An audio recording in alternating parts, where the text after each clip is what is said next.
গরমের দুপুরে একটু অন্যরকম খাবার কার না ভালো লাগে, এবং সেটা যদি মাছের উপরে তৈরি করে দেখাই তাহলে কিন্তু খেতেও টেস্ট লাগবে। তার সাথে সাথে একটু অন্যরকম রেসিপি, একটু আনকমন রেসিপি। আপনারা এই যে রেসিপিটা আমি তৈরি করে দেখাচ্ছি, এটা শীতকালেও খেতে পারবেন, এটা গরমকালেও খেতে পারবেন। তো সবার প্রথমে যেটা করব সেটা হচ্ছে, যে সবজিটা আমি এখানে নিয়েছি সেটা হচ্ছে গাজর। গাজর এই সময় বলুন বা সারা বছর ধরে খান, এটা কিন্তু শরীরের জন্য অনেকটা পরিমাণে হেলদি। আজকে মাছ আর গাজরের একটা খুব সুন্দর যুগলবন্দি আমি আপনাদেরকে করে দেখাবো।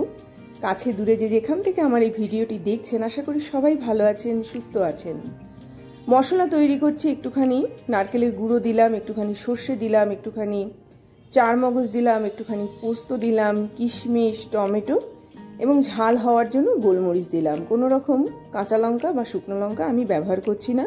সবার শেষে আস্ত ধনে দিলাম। পেস্টটা তৈরি হবে এই রকম। এইবারে 4 পিস রুই মাছ আমি একটুখানি নুন হলুদ দিয়ে খুব ভালো করে ভাজা করে নিয়েছিলাম। সেই 4টে রুই মাছ আমি এখানে ব্যবহার করছি।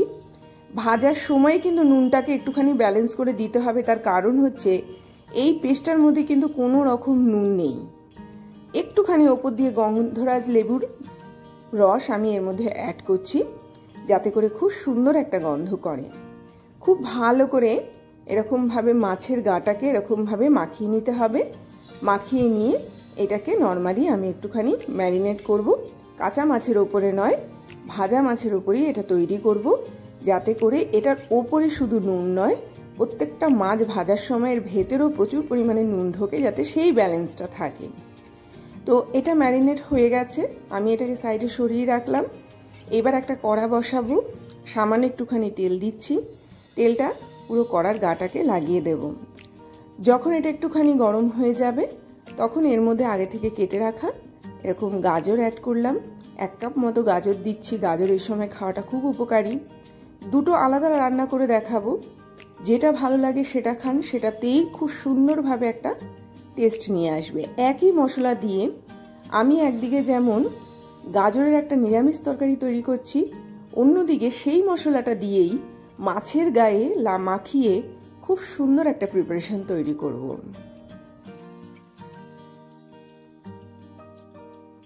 এখানে আপনারা সেদ্ধ করা গাজরও ব্যবহার করতে পারেন, তাতে করে রান্নাটা অনেকটা তাড়াতাড়ি হয়ে যাবে। 2-4 বার গাজরটাকে নাড়াচাড়া করে যে বাকি মশলাটা পড়েছিল সেই মশলাটা আমি এখানে অ্যাড করলাম। ভালো করে এটাকেও নাড়াচাড়া করব।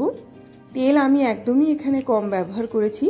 মাছ ভাজার সময় যতটুকু তেল লাগতো ততটুকুই তেল আমি দিয়েছি, আর এখানে 1 চা চামচ মতো দিয়ে দিয়েছি। যেহেতু তেলটা কম দিয়েছি সেই জন্য একটুখানি জল দিয়ে দিয়ে এটাকে কষিয়ে নিতে হবে। অসম্ভব সুন্দর একটা রান্না, খুব সিম্পল একটা রান্না। একবার মশলা দিয়েই এটাকে খুব সুন্দরভাবে তৈরি করা যায়। মশলাটা দেওয়ার পরে, জল দেওয়ার পরে এটাকে আমি খুব ভালো করে কষাচ্ছি। এবার এর একটু কালার হওয়ার জন্য কাশ্মীরি লঙ্কা গুঁড়ো দিলাম, যাতে করে কোনো ঝাল না হয়। একটুখানি টমেটো সস আমি এর মধ্যে ব্যবহার করলাম, এবং সামান্য একটুখানি জল দিয়ে আবারও এটাকে খুব ভালো করে কষাবো। যত কষাবো তত এর টেস্ট বাড়বে, কেননা এর মধ্যে যে মশলাটা আমি ব্যবহার করেছি সেটা কাঁচা অবস্থায়। আর দ্বিতীয় নম্বর হচ্ছে, খুব বেশি তেল আমি এখানে ব্যবহার করিনি।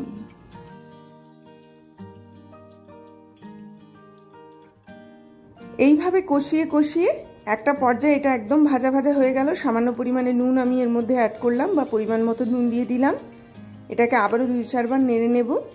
গাজর তো একদিকে হয়ে গেল, তা ঘরে কিছুটা ঝিঙে ছিল, আমি সেই ঝিঙেটাকেও কিন্তু এখানে ব্যবহার করব। প্রথমে আমি গাজরটার মধ্যে পরিমাণ মতো জল দিয়ে দেব। গ্রেভি যারা পাতলা খেতে চান তারা জলের কোয়ান্টিটিটা বাড়িয়ে দেবেন, আর যারা একটুখানি গ্রেভিটা একটুখানি থিকনেস চান তো তারা সেই অনুপাতে জলটা এখানে দিয়ে দেবেন। যদি ঘন খেতে চান ঘন তৈরি করুন, যদি পাতলা খেতে চান পাতলা তৈরি করুন। তো এরকমভাবে দিয়ে দেওয়ার পরে আমি এটাকে কিছুক্ষণের জন্য ঢেকে রাখবো। ঢেকে রাখার পরে একদম কাঁচা ঝিঙে আমি এর মধ্যে অ্যাড করব। আপনারা এই ক্ষেত্রে কাঁচা শসাও এর মধ্যে দিয়ে দিতে পারেন, সেটাও ভালো লাগে খেতে। পেঁপে দিয়ে দিতে পারেন, পেঁপেটাও ভালো লাগে খেতে। তো এরকমভাবে ভালো করে নাড়াচাড়া করে নিয়ে এবারে ঢেকে রাখলাম।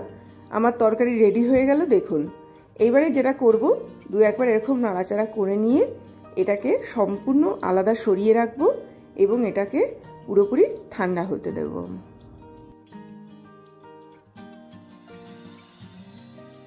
এইবারে যেটা করব, এর মাঝখানে শুধু একটা গন্ধরাজ লেবুর টুকরো দিয়ে এটাকে জাস্ট ঢাকা দিয়ে রাখবো, যাতে করে গন্ধরাজ লেবুর গন্ধটা আসে কিন্তু তেতো ভাবটা না আসে।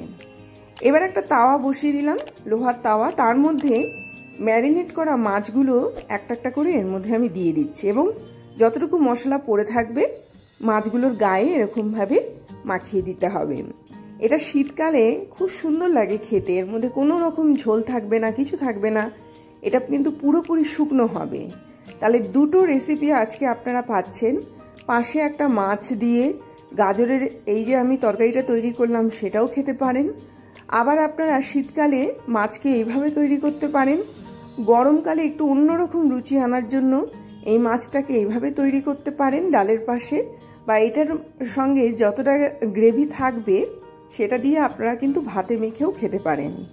তো অসাধারণ দুটো রেসিপি, একটা নিরামিষে একই রকমের সর্ষে পোস্ত মশলা দিয়ে আর কি একই রকমের তৈরি হলো, আবার অন্যদিকে মাছের গায়েও আমি সেম মশলাটা দিয়ে আবার একটা কিন্তু তৈরি করে নিলাম।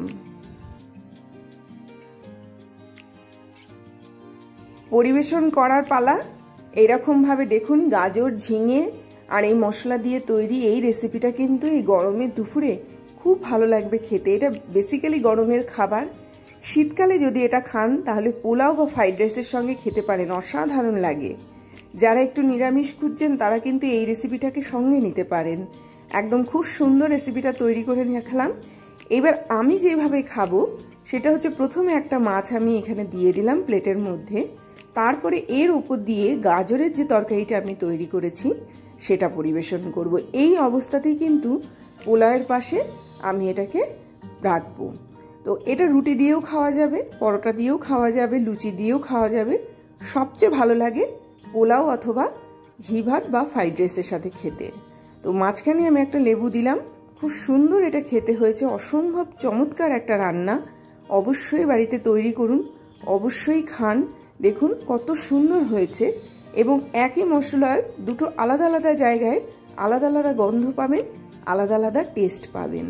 অবশ্যই বাড়িতে তৈরি করবেন। এই আশা রেখে আজকের মতো বিদায় নেব। আবার আসবো একটা খুব সুন্দর ভিডিও নিয়ে। ততক্ষণ সবাই ভালো থাকবেন, সুস্থ থাকবেন, দেখতে থাকবেন বৃষ্টির রান্নাঘরে। মাছটাকে একটুখানি ভেঙে দেখাচ্ছি। অসাধারণ টেস্টের একটা মাছ, অবশ্যই বাড়িতে তৈরি করুন, অবশ্যই খান। এই বলে বিদায় নিচ্ছি। আর যদি এই ধরনের রেসিপি আপনারা আরও পেতে চান চ্যানেলটিকে অবশ্যই সাবস্ক্রাইব করে রাখবেন। আসলাম তাহলে।